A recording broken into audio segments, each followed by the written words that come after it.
This was a 61-year-old female who complained of poor vision in her left eye since 7 months. She gave no history of diabetes or hypertension.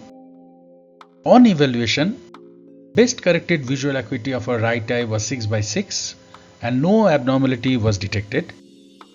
Best corrected visual acuity in her left eye was 6/60. A fundal evaluation revealed a large full thickness macular hole in her left eye, which was confirmed by a line scan through the hole.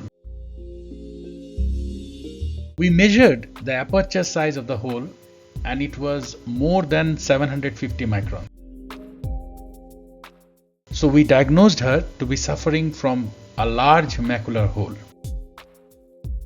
The International Vitreomacular Traction Study Group has classified macular hole based on the aperture size, which is measured on OCT. Based on this, the macular hole can be further subclassified as small, where the aperture size is 250 micron or less, medium, where it is more than 250 micron but less than equal to 400 micron, and large if the aperture size is more than 400 micron, as was in our case. This classification is important because aperture size determines the treatment as well as possible outcome.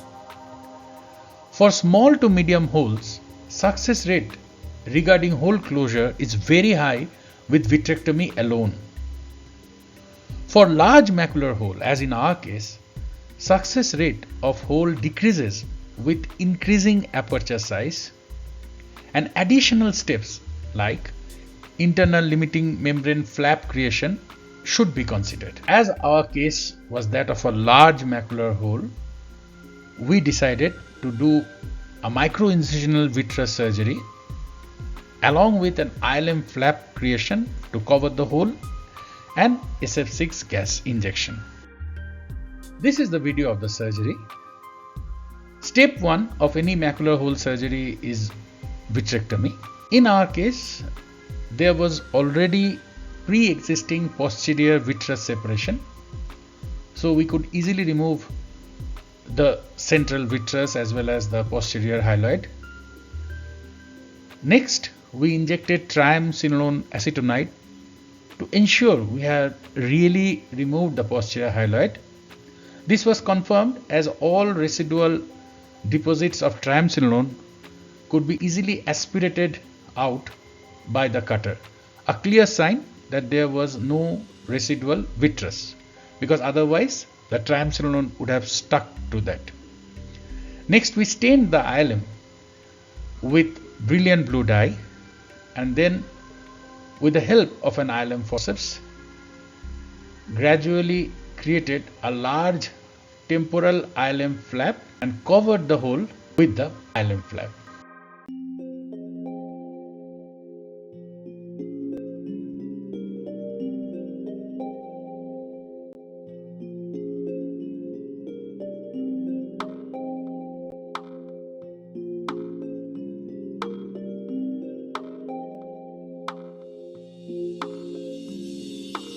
Once the ILM flap had been created and it had covered the hole, the last step was to do a fluid air exchange. At this step, we have to be careful to ensure that we don't damage the flap. And with that, the surgery was complete. 2 weeks later, the patient came back, said that she definitely felt a difference in her vision. Fundal evaluation showed macular hole appeared to have closed. Visual acuity had improved significantly to 6/18. Comparison of the OCT line scan through the hole clearly showed that the macular hole had closed beautifully. From this case, our take-home points for you would be: 1. A macular hole is not uncommon in a retina setup. It can affect your central vision. It will not cause blindness, but it can definitely affect your ability to read, write, and it can also distort vision for you. Surgery is the best way to treat a macular hole.